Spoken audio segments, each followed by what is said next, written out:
Mayoral Memo with Matthew Dickerson from Dubbo Regional Council.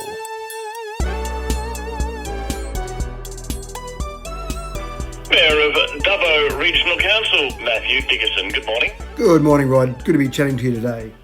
Now, let's start with roads. Recently, you had a roads congress. I would love it if I went to roads congresses, and I've been to ones before, and I walked in and they said, you know what, we've worked out, we've been doing it all wrong, we've got this magic way to fix roads and it's going to be much cheaper. But that hasn't happened yet, and it didn't happen again this week.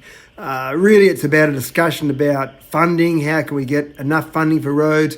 How can we be more effective in the repairs we do on roads? I suppose betterment is a big word that's thrown around at the moment. Don't just repair the roads to the point where it's going to be damaged again in a few years' time. How do we access more money to do more work on the road so that they're there for a longer period of time?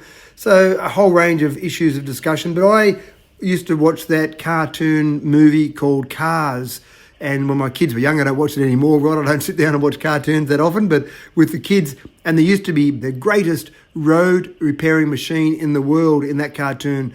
And I would love someone to invent a machine like that. You just tow behind a car and it just fixes the roads magically. I think in bigger cities they have that sort of machinery. It's wonderful to see. Now, with the roads, it's also good to see that road between Dubbo and Narromine is getting a lot of work. I know it's a state road or some other bugger's responsibility, but it's really good to see. Yeah, that's right. Any work that's done on our roads anywhere in the region, even though technically that is a state road, so local government's not responsible. Some of that's in the Narromine Shire as well, but again, it's a road that's being repaired. People driving it. People don't really care whether it's a local, a regional or a state road. They just want the roads to be better.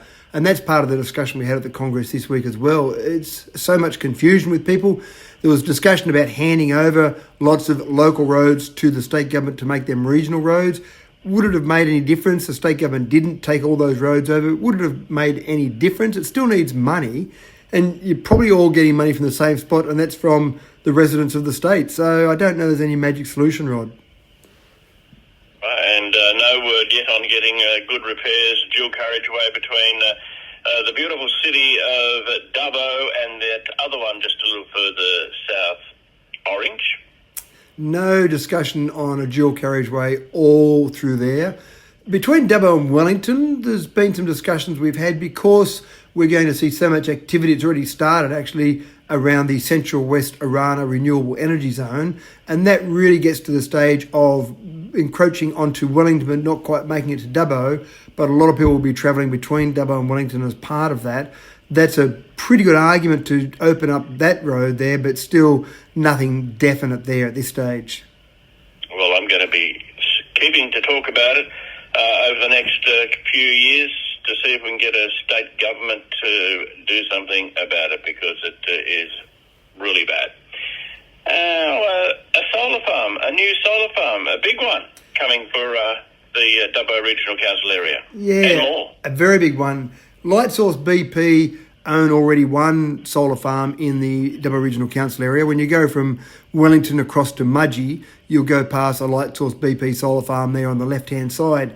And that's a 200 megawatt solar farm. Most people see that and go, wow, that's huge. Well, at the moment, they're going through the planning process. It's the same company, Lightsource BP, for an 840 megawatt solar farm, 4 times the size of that one that's already there. 1.4 million solar panels, Rod, 1,600 hectares. And it basically is halfway between, or goes half onto Warrumbungle Shire Council, half onto Dubbo Regional Council. If you drew a triangle, Dubbo, Dunedoo, Golgong, it's pretty much spot bang in the middle of that triangle. So a big solar farm. The great part for councils out of this is that obviously you get lots of employment, lots of people coming along there. That's fantastic for the economy. It'll involve some long-term employment. But the problem with solar farms is there's no compulsory process to have a planning agreement in place with councils. We've been talking to Lightsource BP about a planning agreement for this particular one. They're saying all the right things at this stage, Rod. They're saying they want to have a planning agreement to have money going into the economy in a community benefits fund for the life of the farm. But whether or not that happens, that's always talk is cheap, Rod. Action is a bit more important from my perspective. So we'll keep working on that. They'll have about a 35-year lifetime for that particular solar farm there. So big news around that one. And recently, a bunch of old councillors were invited back to catch up with the current councillors. I prefer to call them former councillors, Rod, rather than old councillors. Sorry. It's an idea that we introduced last year to really engage some of our former councillors, because in Dubbo we've got Dubbo City Council, Wellington Shire Council, Dubbo Regional Council. You even go back as far as Taralbaggar Shire Council, because there was an amalgamation back in 1980 between Dubbo Council and Taralbaggar Shire Council that formed Dubbo City Council. So we had this idea that we've got all this knowledge, we've got these people that are obviously very passionate about their community, because you don't stand for council if you're not passionate about it, and they've still got connections, they've still got people they speak with. So we started last year a leadership forum called the Past, Present and Future Leadership Forum. We invite every former councillor from all those councils along, sit down with current councillors and just talk about where we're at, how things are going. And I actually think it was a really good luncheon we had last year. So we've made it now the annual traditional luncheon. So every year the plan is to have the same luncheon. We had councillors there that go back to 1976, were the first ones, their involvement in council, through to ones that were involved only in the last council, Dubbo Regional Council, and everywhere in between. A number of, obviously, former mayors in amongst all that as well. So it was a fascinating discussion, lots of ideas thrown around, lots of things that people want to know about, where things are going, and just feedback from the community in general. So I think it was good. It was also good for some of the very new councillors to hear about some of the history of things that have happened over those years. So, yeah, I really enjoyed it. Yes, it's always good to speak and learn from the elders. Exactly right. And they are, maybe elders is a nicer term than old councillors, the elder councillors we might call them in the future. All right, and standing meeting? So we've got our standing committee meetings this Thursday. I know lots of people do like to come along physically to the meetings and also tune in online. We typically get a couple hundred people watch our council meetings and standing committee meetings, so that's fantastic from the community to be so involved. So we've got our standing committee meetings this Thursday night, 5:30 p.m. Obviously lots of things to discuss there, as there always is. So tune in at 5:30 or download the business papers beforehand to have a look what we're going to be talking about. The Australia's premier portraiture competition returns to Dubbo's Western Plains Cultural Centre. It's been 2017 since the last time we had the full Archibald finalists exhibition. These are the 2022 finalists, including the winner, obviously, and they've been on the road for those 12 months since the announcement of the winner. So we're the last place to have all the finalists from 2022 on exhibition. There were 816 entries in the Archibalds for 2022. Of those, 52 were chosen as finalists. We've got 51 of the 52 on display. One of the 52 finalists asked for special permission to have his removed from the exhibition because he's got his own private exhibition on in Brisbane, and he was given permission to take that one out of the exhibition. So we've got 51 finalists, which is fantastic. It's great to see all of those.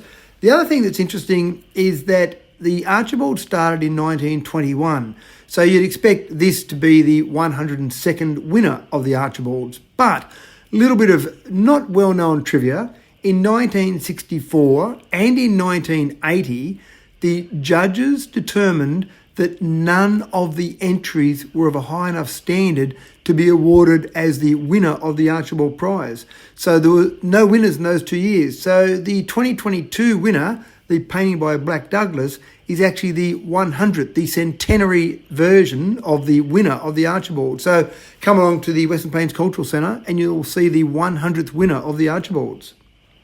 Wonderful, and you have until Friday the 30th of July to check that out. I actually think there's a minor mistake there. I don't think the 30th of July is a Friday. I think it is on display till the 30th, but I think the 30th is a Sunday. So I think a media release went out with that, Rod, that said Friday the 30th of July. So our apologies for that, but it is on display till the end of July, 30th of July. And you'll pay $12.50 to come along and look at all those finalists. Wonderful. All right. We'll just say the 30th of July. Now, let's just stick with tourism for the Dubbo Regional Council area, because it's hugely important Well, every council area that surrounds and goes even further west, you're getting good visitor numbers staying longer.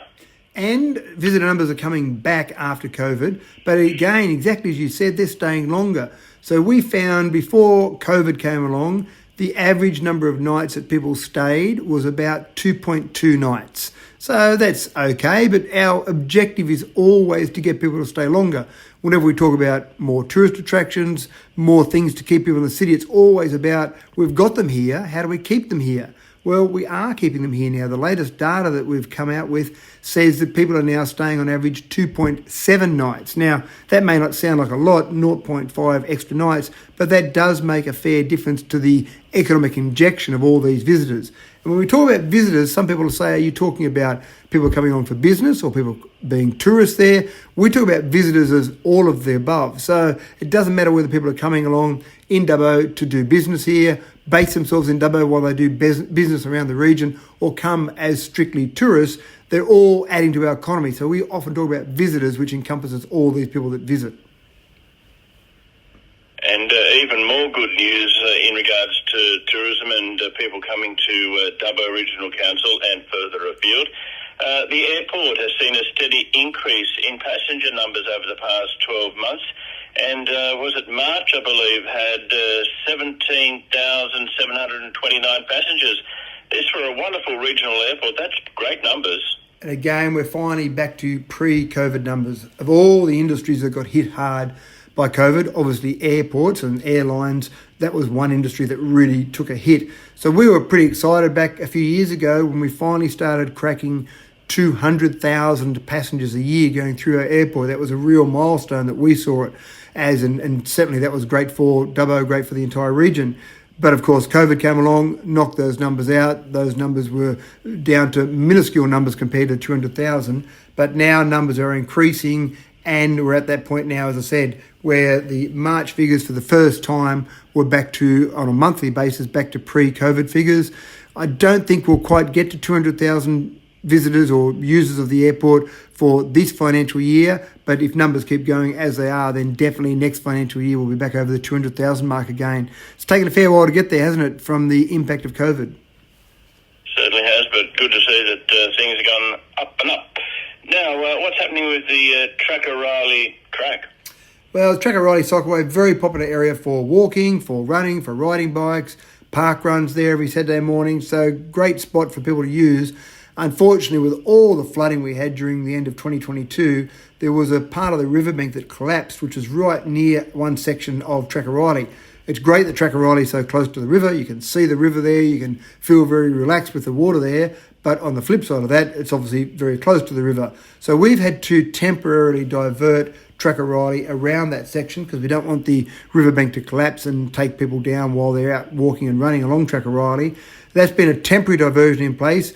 We're now about to close that section of Track-O'Reilly for 2 weeks while we put a permanent diversion in place, and then we'll revegetate some of the areas that are in close to the riverbank there. Just really, it's being very cautious. We think the riverbank's probably stabilised now with the water that's gone down through there, through that river section there, but we'll divert and move the Track-O'Reilly Cycleway a bit further away. That'll actually interrupt parkrun for the next couple of weeks as well. There'll be a temporary parkrun track that'll be put in. We've discussed that with the parkrun organisers. But again, this is all about making it safer and having that diversion in place permanently. All right, and New South Wales Water Minister Rose Jackson?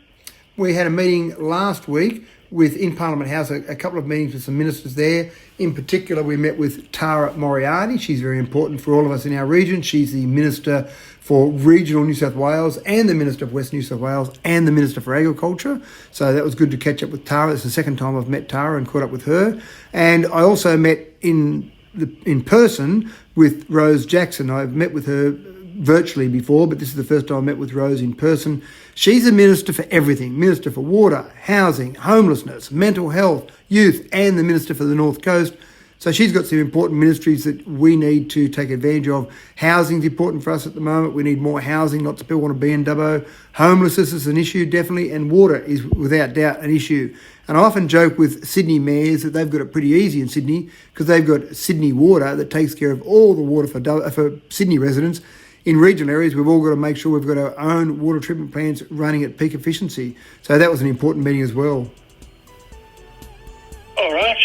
Good to catch up with you. Thanks again. Thanks, Rod. Always a pleasure to chat to you and keep you informed with what's happening around Dubbo.